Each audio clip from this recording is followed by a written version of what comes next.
नमस्कार। कवि सर्वेश्वर दयाल सक्सेना जी की एक कविता है बतूता का जूता। इब्न बतूता पहन के जूता निकल पड़े तूफान में। थोड़ी हवा घुस गई नाक में, थोड़ी घुस गई कान में। कभी नाक को कभी कान को मलते इब्न बतूता, इसी बीच उनके पैरों का उड़ गया दोनों जूता। उड़ते उड़ते पहुंच गया जापान में। इब्न बतूता खड़े रह गए मोची की दुकान में। ये बाल कविता है, बहुत शानदार है, बच्चों के बीच लोकप्रिय भी है। लेकिन आम आदमी से इब्न बतूता का जो दो चार हुआ या तू मैं हुआ इब्न बतूता से, वो एक गाने की वजह से हुआ था। वो गाना था ना कि इब्न बतूता पहन के जूता, पहने तो कर चुर उर फुर।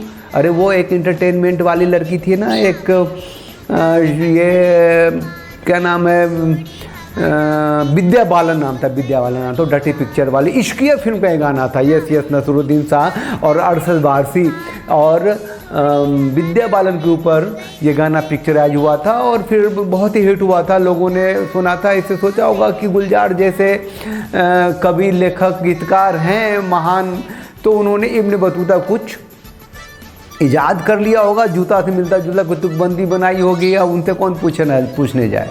लेकिन भाई लोग, इब्न बतूता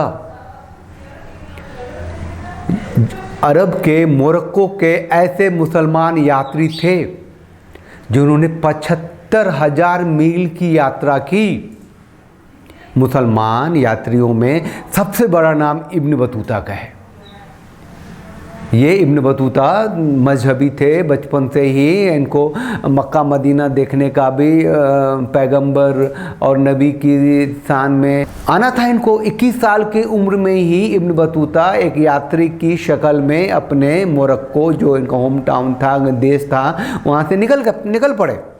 अभी हमारा मकसद इब्न बतूता से ये है कि हम ये बताना चाहते हैं कि इब्न बतूता भारत भी आए और भारत आकर इन्होंने जो कुछ भारत के बारे में सुना और लिखा समझा, वो कमाल की चीज़ें हैं।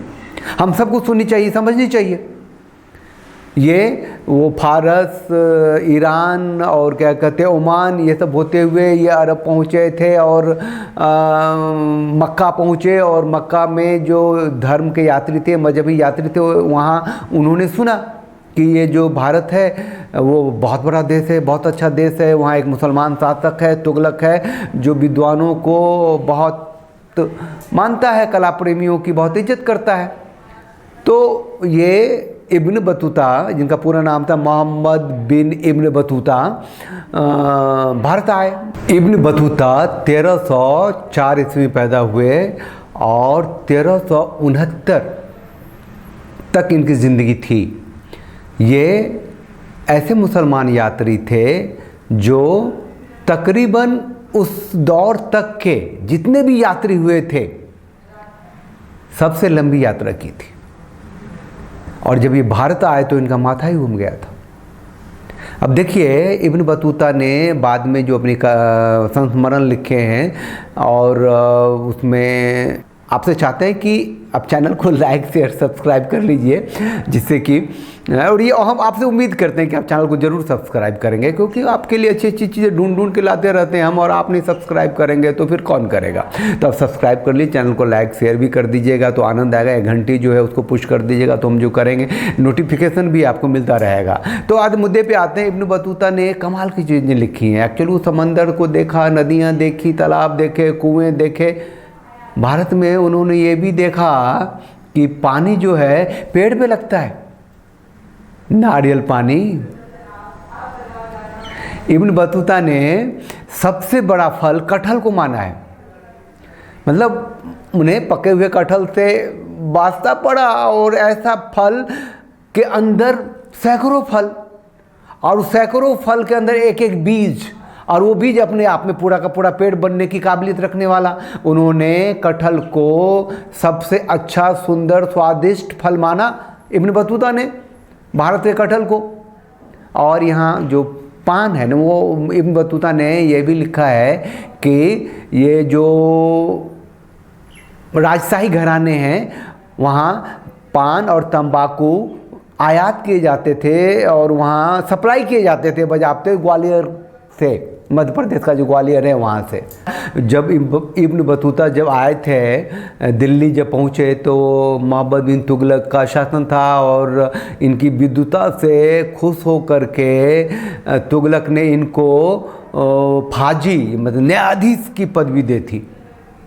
अब जो ये है, जो इब्न बतूता हैं, जब निकले थे अपने मोरक्को से यात्रा पर तो उन्हें पता था नहीं कि इनका अंजाम क्या होना है। जहाँ जहाँ गए इनको बहुत इज्जत मिली, बहुत शोहरत मिली, लोगों ने इनके साथ साथ इनको दौलत भी बहुत मिली। मतलब जहाँ जहाँ जिस राजा से मिले, शासक से मिले, उन्होंने इज्जत बख्शी और साथ में घोड़े और गुलामों से इनको नवाजा और इनकी यात्राएँ चलती रही, बढ़ती गई। जो दिल्ली आके ठहरी, दिल्ली में ये कई साल रहे, 1333 से लेके करीब 1342 तक रहे। और यहाँ इन्होंने एक बार, अच्छा ये जो इन्होंने लिखा है अपने संस्मरण में लिखा है कि मोहम्मद बिन तुगलक जो थे वो बहुत ही क्रूर शासक थे।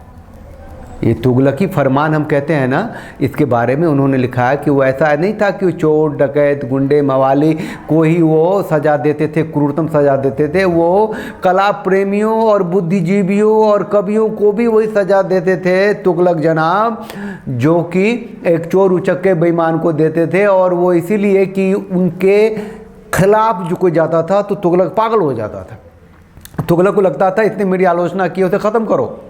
तुगलक जो लोगों को मारता था तो जैसे आधा आधा काट देता था, इनको 2 टुकड़ों में काटता था, है ना।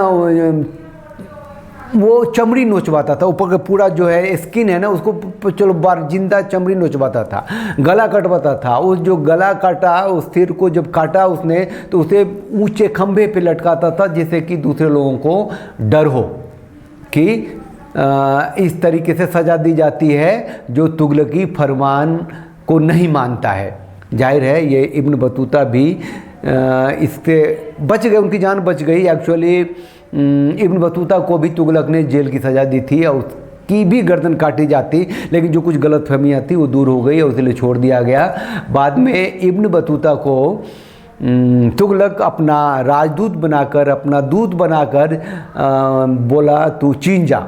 तो इब्न बतूता चीन के दौरे पे गए और श्रीलंका होते हुए बड़ी मुश्किल से चीन पहुँचे, लेकिन वहाँ से वापस अपने मादरे वतन मोरक्को पहुँचे। उनकी जान बच गई थी तुगलक से और फिर उन्होंने अपना संस्मरण लिखा, बहुत ही शानदार लाजवाब संस्मरण लिखा, जिसमें कि आज भी बहुत सारी ऐसी बातें हैं जो वो हमें 14वीं शताब्दी में ले जाता है।